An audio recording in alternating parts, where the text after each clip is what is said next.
Hello, welcome back to the channel. Right, EICR day we're doing here. I know many years ago, but I believe when this was last done in 2012, there was, I believe it was 2012, something like that, around then, there was actually a fire here, a major fire, and it pretty much got rebuilt. So with that, just turned up, like I say, to do EICR because it is a rented property, and so this is what we're up against today. So turning up today, so turned up, that was tucked into the other side, so very good, happy with that. So it's a dual RCD board, it's a wireless, just took the cover off now, and yeah, chuffed with all this. Looks very neat on first inspection. Yeah, I've had a little walk around the house. I've done some sort of initial verification on a few little bits. Found a couple of little things, but nothing too major as yet. But what I'll do, we'll get you set up here and we'll start the testing procedure. Yeah, and we'll take it from there. So hopefully it looks pretty good. So it's always nice to open a board up like that. Morning guys, welcome back to the channel. Today I've got an EICR report to do. It is a rental property, but I've done work for the owner for quite a few years now, to be honest. Yeah, quite a while ago. I think it was early 2000s-ish, well, maybe 2012, I think it was, something like that. That's what the label on the board is. There was actually a fire here caused by a fridge, I believe it was, and basically they pretty much lost the bungalow. So insurance, they came out and obviously did all the repairs, and it was rewired and all the rest of it, which is brilliant. So today it is, because obviously the new regulations change, I'm here to do an EICR, so it's a bit dark because I've already been here a little bit. I've walked around, done an initial verification on a few little bits and bobs. But yeah, so turned up today. We've got, it's a dual RCD board which has been installed. I think the date of install was 2012. Yeah, it's always nice, like I say, when you take a cover off, and the guys obviously put some effort in. Looks nice and neat. He's even wrote on the breakers, you know, just in case you know, they got lost and whatever they were doing. But also I've got I'll cover up his details on here, but I've even got a schedule on the a circuit details schedule there. So yeah, brilliant, really happy days. So it's always nice, to be honest. There's a couple of little bits that I've noticed straight away, nothing major really. So yeah, so hopefully I can smash through some of this and get this sorted as quickly and as cheaply as possible. There is a detached garage here with power in it. I've not really looked at it, so I don't know whether that's an old board, new board. Hey, who knows? On these sort of jobs, with the client, you see, it's just a case of, yeah, might get on with it, whatever needs doing. So that sort of vibe. So I've been up into the loft space. Sorry, it's a bit dark in here because obviously there's no power. Been up into the loft space, had a look at there. There's a single light and there's a double socket up there, which I assume might have been a bit of forward thinking, maybe an aerial booster or something like that when it was redone. So yeah, so far so good. I like it when people are putting effort in. You take the board cover off and it's not like an absolute spaghetti mess. So yeah, so I'm gonna get cracking. I'll show you some testing. I've already done the first job in hand. I've done my ZE. I've got my ZE reading of, what we got, 0.18 and the PFC as 1.31. So I'm just going to work, see, let me just set you up on here if I can. So I've already on here, like you say, with some of the EICRs, they only have to do 25% of the circuits. I disagree with that. I think it's stupid just doing that. So it's been agreed here that I test absolutely every circuit going, which I think is a better way of doing it. I do understand, you know, that sometimes it's just, you know, they're in and out, aren't they? They get the money in and out. So I test literally every circuit. The only limitations that have sort of been agreed with is that where sockets are behind units, stuff like that, I'm not moving people's furniture out to test them. So the insulation resistance between live and neutral won't be done. But you know, so we're going to get cracking. I'll drop these out. But yeah, so hopefully with a bit of luck, it should be plain sailing. So yeah, well, like I say, there's plenty of cable in here. It is in a wardrobe though. That's the only thing. It's a little bit, I don't know what you'd class that, accessibility, whether that's an issue or not, I'm not sure. But like I say, we're going to test this all together on here, so we're going to find out what they're at. So obviously got to null my leads when that comes to life.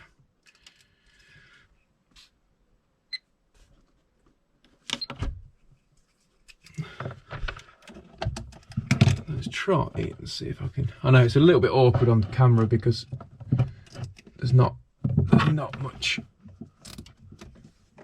room. That's 31.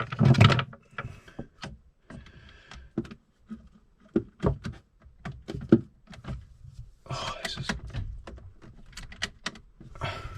is tight. Like I said, I'm not a big fan of the Warwickshire boards, to be honest. I never really have been. I just feel that they're a little bit on the lower end. Sorry, Warwickshire.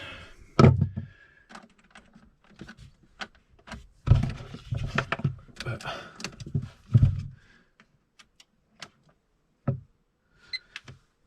okay, let's write these down. Now, does anyone else just write this in their diary?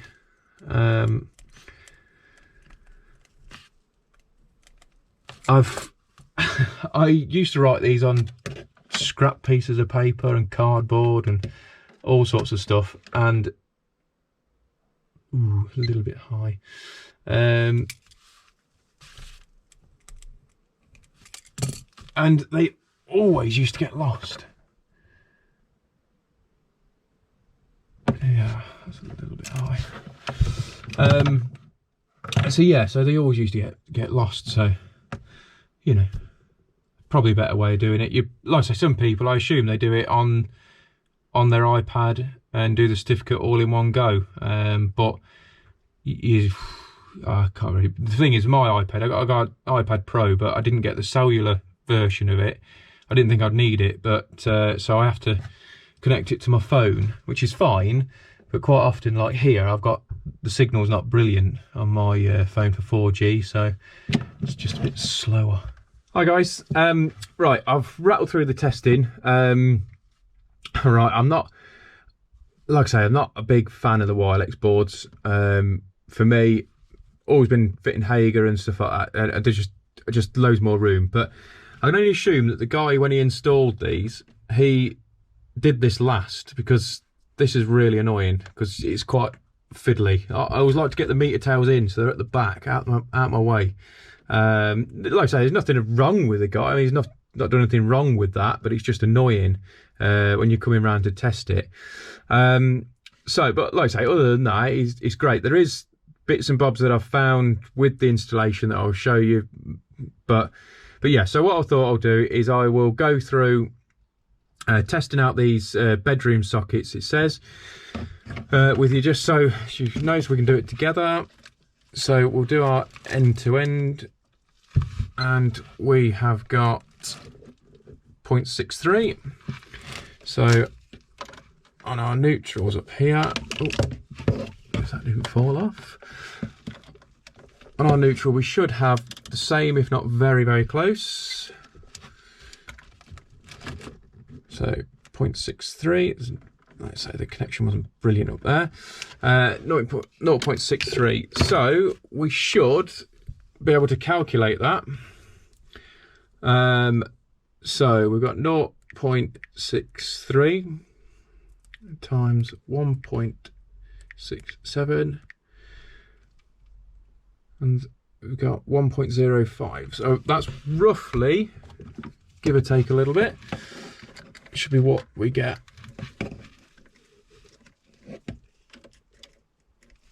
on these. There you go.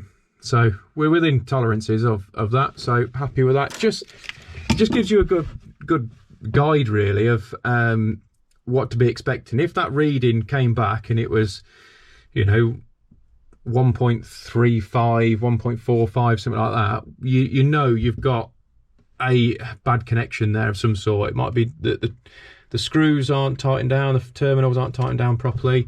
It could be, you know, where there is a slight break and it's just touching, so you are getting an end-to-end, but it's not brilliant.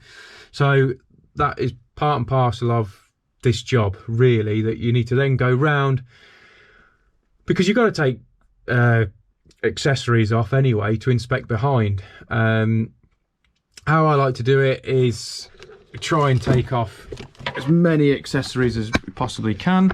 Where they're all visible, just take them off, because, you know, there's you're bound to find stuff, because it's, you know, it's part and parcel of the job.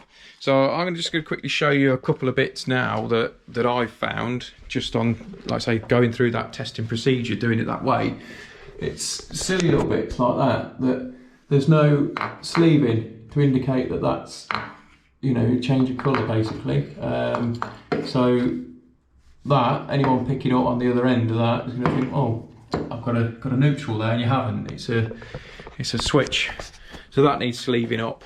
It's little bits. There's one in the bedroom that they've just used a bit of tape around it. Not entirely sure whether there's a reg for that, whether they're using tape, because I was always taught on the way that tape can fall off. So that needs, you know, proper brown sleeving put on it. And same in here, I don't know whether you can see it properly, but in here, that should be brown sleeving, that should be brown sleeving, because they're all live conductors on there. So they all, it's silly little bits, really, like that. The only thing that I did notice is that the sockets, although it was 2012 that this was last inspected, so I'm assuming that's when it was all installed, because it looks that sort of age. But for example, like this one here, I always test both ones. I think it's just good practice to do it that way, because in this one I've got 0.35 ohms, I believe, and in this one I've got 0.15. And it just shows you that the contacts can be completely different, and they do, most of them feel pretty loose, so you are like giving them a good wiggle to get a nice low reading. So it's probably, they're at that age, aren't they, where they, you know, like I say, it's not a failure, but it's just showing signs of, you know, that they're getting worn. So I like I say, I've known the client for a long time, so I'm going to recommend that they get changed, just upgraded, so we can get some nice tight contacts and stuff again. Like I say, because this house literally set on fire, I know that the customers here, if there's any grey areas, he wants it sorting, because it's just, like you say, once like I say, his actual daughter was living here with his grandchild, so it was just by chance that she got woke up and they managed to get out. So yeah, so once I suppose you've been through that, you know, any grey area is you know, needs to be sorted. So yeah, so I just wanted to show that. The smoke alarms, when you take these down, because you've got to take them down for obviously testing, because you cannot do an IR test on these. You want to check basically the replacement date, and we are fine on here, replaced by March 2029. How many times have you gone to jobs and the smoke alarms are like 10, 15 years out of date? And you know, we've all been there and had a look at them, and the thing is, I think quite often a lot of people, they think, well, the main's wired, it doesn't matter, they're all mains wired, and I think they just genuinely forget that they have got a shelf life. So like I say, if you haven't looked at those, you know, then, you know, even if you are just watching this, you're not an electrician and you've got hardwired smoke alarms in there, they will have a date on them, so just go and check them, because could potentially save your life. So yes, so we'll do the cross connections on here now.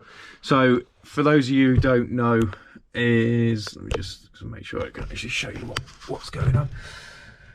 So that live there needs to be connected to the opposite earth, which is that one.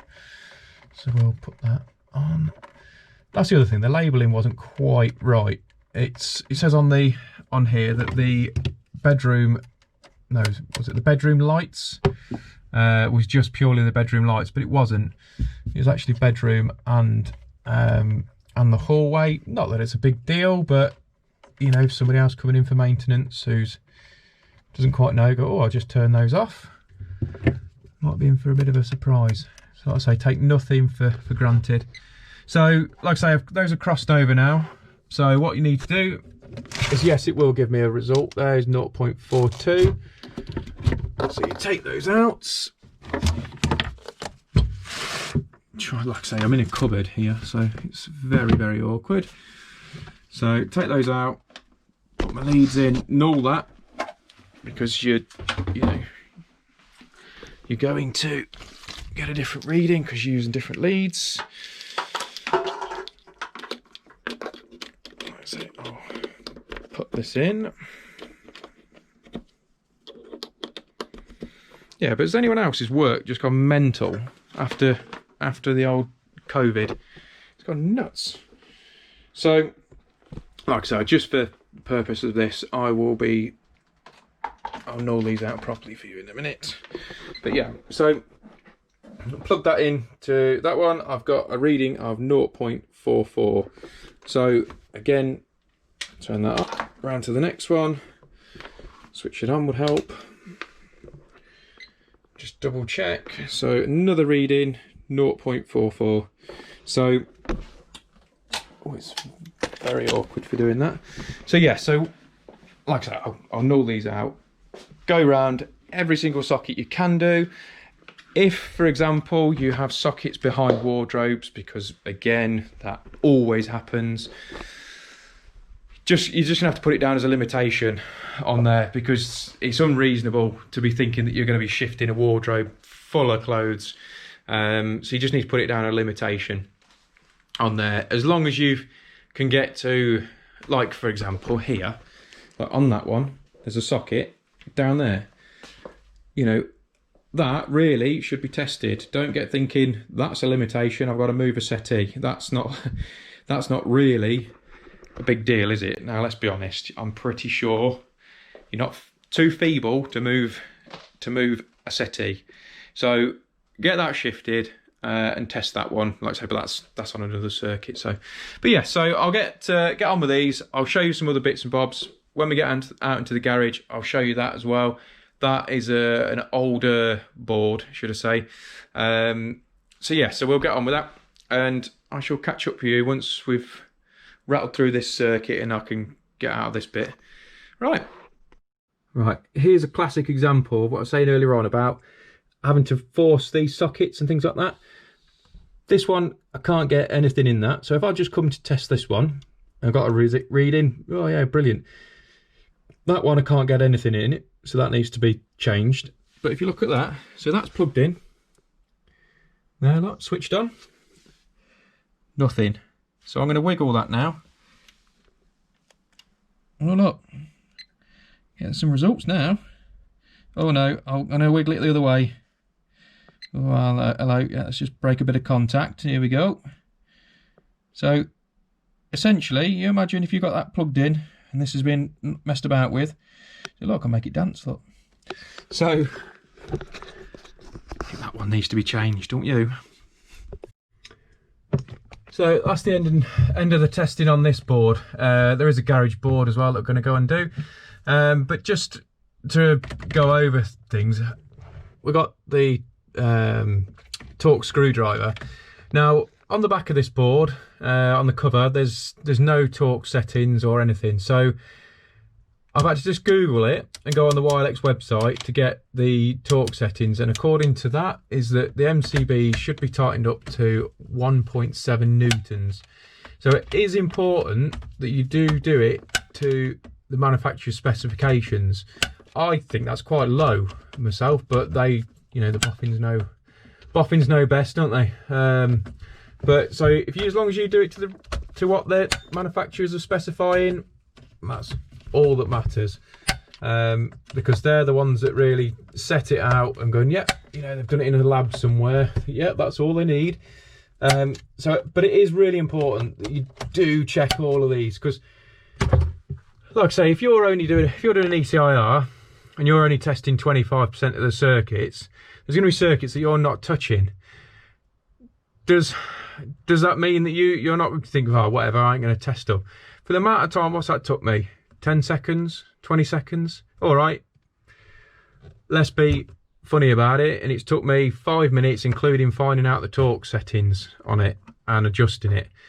5 minutes might mean the difference between it arcing out and causing a fire and not. So, all right, you might be thinking, I'm not getting paid for that. But all right, I'll Torx up the ones I'm touching and that's it. But really, you know, you're the one who's got to sleep at night, isn't it? Thinking, could I have done that better? So yeah. So for what it's worth, I do think, like I say, I mentioned it before. Nick Bundy was on about it and saying about I think it's going to be compulsory that everything's torqued up, you know, including accessories. And yeah, and I do agree with him. So I think this is a requirement, really. I think everyone should be torquing it up.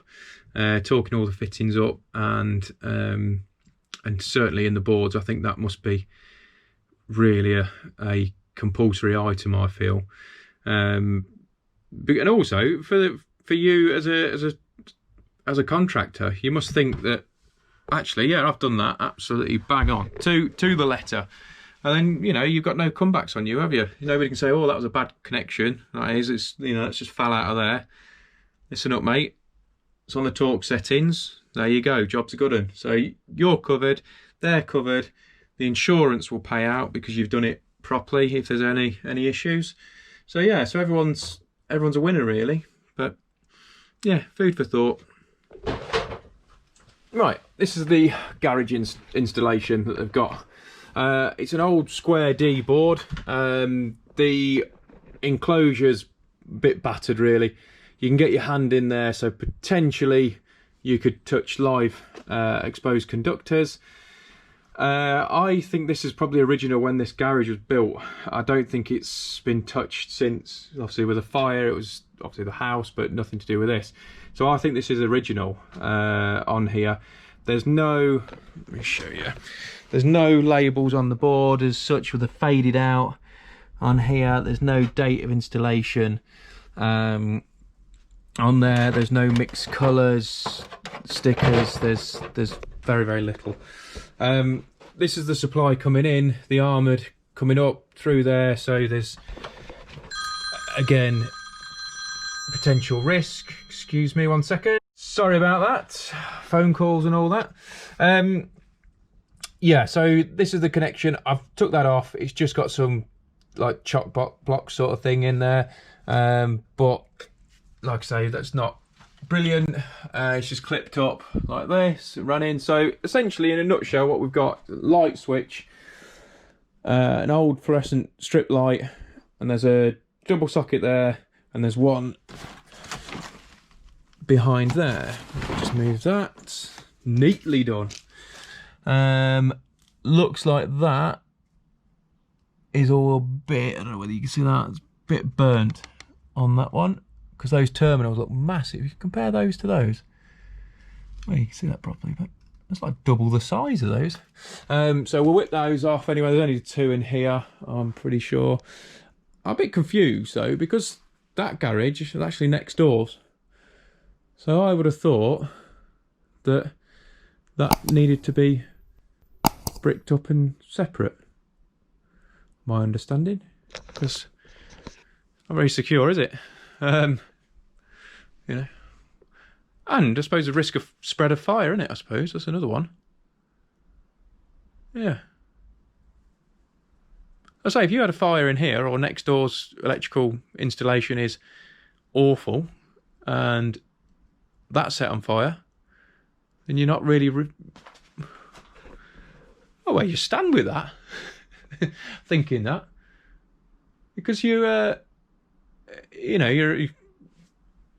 it's going to take them both anyway, isn't it? Let's face it. So, but yeah, I don't think that's going to go down too well with the customer. Oh yeah, by the way, we have to brick up that because of risk of electrical fire. But anyway, so what we're going to do, we'll test this completely on here. Like I say, it is a very old board. There's no RCD protection on the lighting in here. There is RCD protection on these 2 sockets. So I say sockets that could be used outdoors, which clearly these can be. Obviously need to be RCD protected. But like I say, with it being this old, the board is there's big holes in the back so you can get your hands in on there. My recommendation would be for that to be changed, and just sort of see if you can sort that out a little bit down there. See if you can sort that out. But yeah, so overall, not bad installation so far. There's a couple of bits, like there's no earth tag on there for the mains gas. I don't know whether you can actually see me like this. It's a bit annoying like that. It's better. Yeah, there's no safety warning label on the gas. The other thing I've done is, just for my own peace of mind, I know you can, obviously I've got to put it down as a limitation on that I can't get to the water stop tap, so I can't inspect that there is a mains bond physically to it. But I'd got a wandering lead out, a wander lead, and I tested it anyway, so I verified that there is connection there, so I'm happy enough with that as far as I can be. The thing is, it's tiled. Where that stop tap is, they've got one of those little mechanical, like pneumatic switches that cuts it off. So for me to physically access those pipes, I'm gonna have to break all the tiles and stuff, and that ain't gonna happen. So, but yeah, so I'll get on with testing this, and then we'll see how we get on. Right, so I've verified that that's all dead. So, like I say, here I can see what anything's plugged in, so I can verify that, and I can do a full insulation resistance test. Another thing, look, see, they've just put them, I bet they're twisted as well. So they've just been banged in the same one. That needs to be sorted. Like a semi-twist on.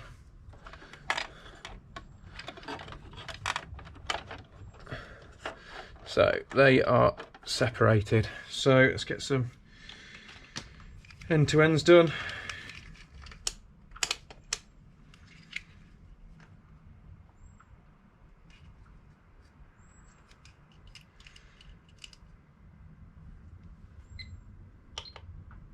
Right, null the tester. They should be very low readings because it's tiny little ring main. So 0.09, 0.09, 0.15. Better write those down because I am definitely going to forget those. So we'll cross these over now.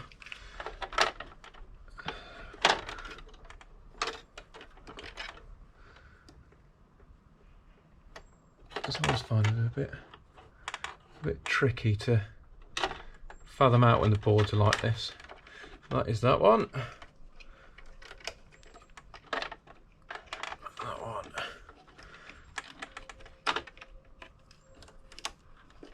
Here's that one.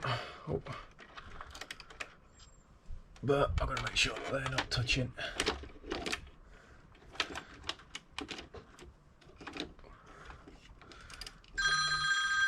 Oh, phone today is going mad.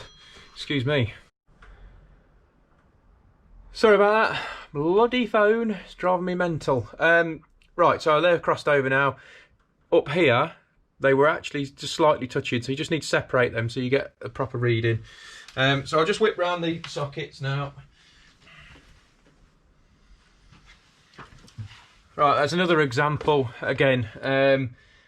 Socket on the left hand side, 0.09. Socket on the right side, 0.32.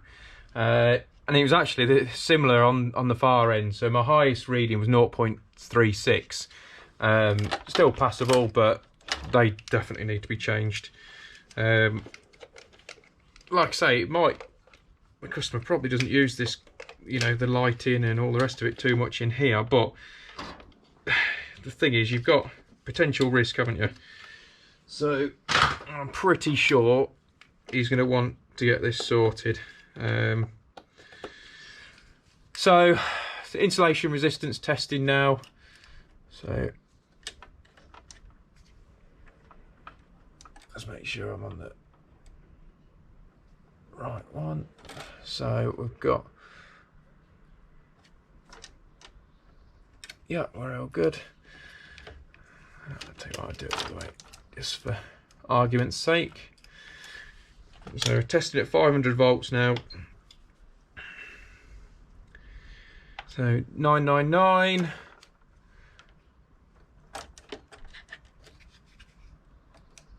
So earth to neutral. 999. And neutral to live, 999. So we're all good on that front. So I'll just record those readings.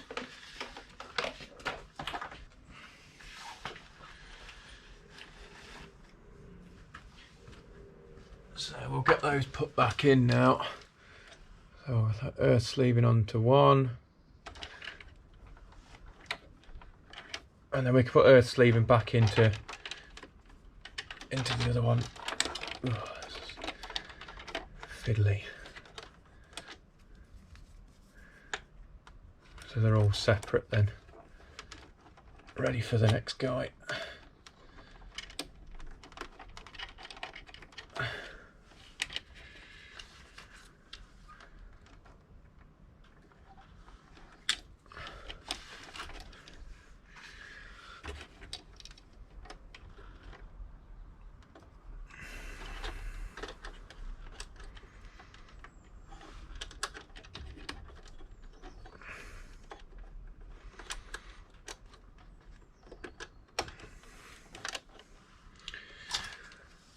I don't think I've fitted one of these square D boards for probably about 10 years. I'm not even sure whether they're still going. I'm sure they are, but I don't tend to see them really that much at the wholesalers.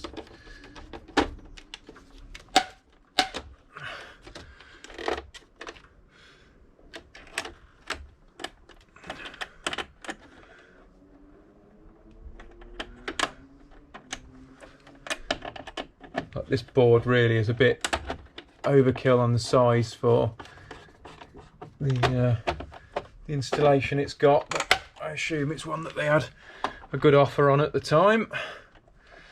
So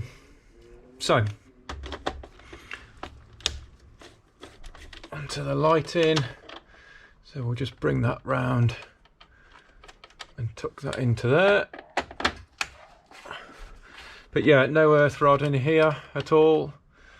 So it's only relying on the armoured, because it's only a 2-core 6mm that's coming in, so it's reliant on the termination of the armoured. On there, so that's a good connection on there. So we'll test these lights out. So we'll go and drop that down rather than.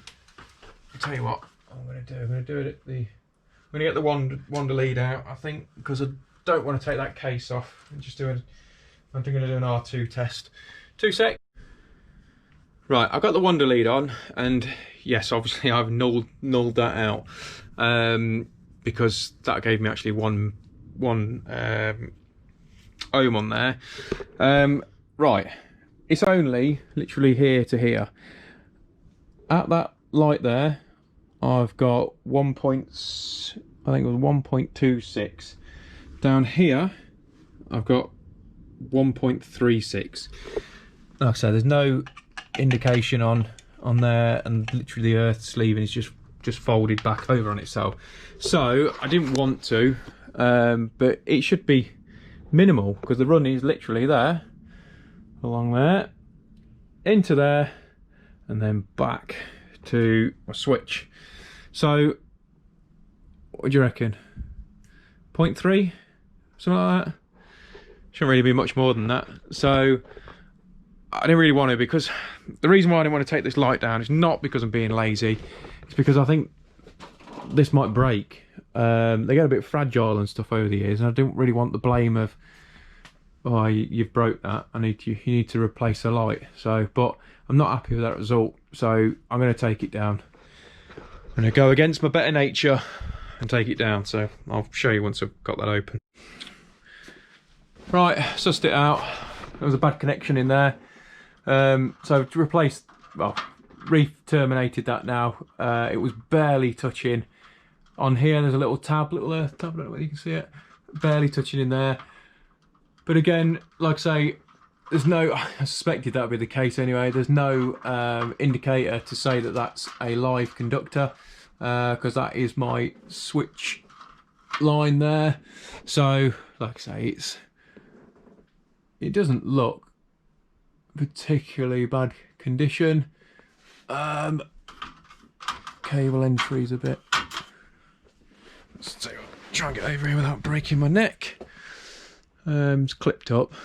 As you can see there, it's clipped up. But yeah, so like I say, it's worth just taking a second, just take it down, take the risk.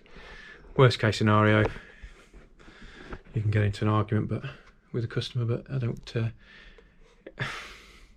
These are pretty good. I think you get an inkling on your customers, don't you? So right, I'll get that, do the IR on that, and then put that to bed. Right, that is pretty much the end of this testing procedure now. There's just labelling up and stuff, but RCD locks on the test button. Failure to go off. I think it's safe to say this board's had its day. The likelihood of that ever been tested by the homeowners, you know, prior to these owning it and all the rest of it, is going to be slim to none. So in reality, that's a massive failure. So that's got to go. I've actually literally just spoke to the homeowner anyway, and just said, look, there's a few little issues and stuff that needs sorting, but like I say, I like to sort of compose myself, get a bit of a list together, get some sort of ideas on costings for him. Tell you what, let's just go outside so you can actually, so it doesn't look like I'm in a tunnel or a cave. That's better. Yeah, so I like to make a bit of a list for him, sit down so I'm not pressured right over the phone. Right, yeah, okay, what we're looking at. It's just so I can have a little minute and sort of work some prices out for him. But like he said, and which I expected, he said, anyway, don't worry about it, it's my daughter's house, I need to get it sorted, so don't worry. So which is great, you know, not all landlords are like that. They should be, They should all be on the same wavelength. Going, look, my tenants are paying me a salary, really. Let's face it. They're paying me a salary. You need to look after them. You know, don't get me wrong. There are some tenants who don't do the same, and they don't look after the houses, and I get it. I do get it. I've been to some right dog holes in my time. But yeah, so like here, there is issues that do need sorting, so I will be back on this one. But like I say, I think I'll leave it there on the testing side of things. But yeah, I mean, this is why I do it. The way I do it is every single circuit. There's not really any stone unturned, like I say, other than the ones I've mentioned. You know, like, for example, sockets behind units, behind wardrobes, things like that. Nobody's expecting you to move all that. It's, you know, but other than that, I do try my utmost to get everything tested, so I can walk away from here and go, I've done as best job as I possibly can do for the client. Yes, all right, I could have done it faster. You know, all right, it slows me down doing the YouTube videos and stuff, but you know, enjoy it. So, but yeah, this is one of the little things. That clamp there is not really doing a great deal. So it's pretty loose. There's no label on there. Things like that, they need to be picked up. So also in here, that's where the stop tap is. It's in there. Like I say, it's all tiled. I have done my testing on there, so I do know that there is a bond to the water. Unfortunately, I do know that there's also some plastic joints, so that will be lost at some point. It's got dual RCD protection on there. But yeah, the garage supply is brought in down like here. So a bit of 6mm tucked in there, and it's put into that. That's only 2 core, ran down underneath. And then let's go through back through garage, and then that is ran, right old tour here, and then that comes through here and then it's left like that. So not really sure on which is the best way to go about that, whether I just rewire that, rewire the supply out, perhaps put that on, because it's going to need an earth rod putting in here as well. So whether do I run that on a gantry wire across, so I think perhaps if I come out on the gable end up to here, I mean it's like, so there's a doorway here, but it's not like you're going to be going up there, so whether do we do it that way, I don't know what else, because I don't know what else to do really with that, because it's just chucked underneath those slabs there. But yeah, so like you say, there's room for an improvement, should I say. There are some stuff that needs doing straight away, like I say, all jokes aside. But yeah, so if you haven't already, don't forget to hit the subscribe button in the corner, ring the bell. You'll get notifications every time I put up a video. Yeah, so if you enjoyed the videos, don't forget to give us a thumbs up as well, because they do really matter. Yeah, and I shall catch you in a little bit. Thank you. Cheers.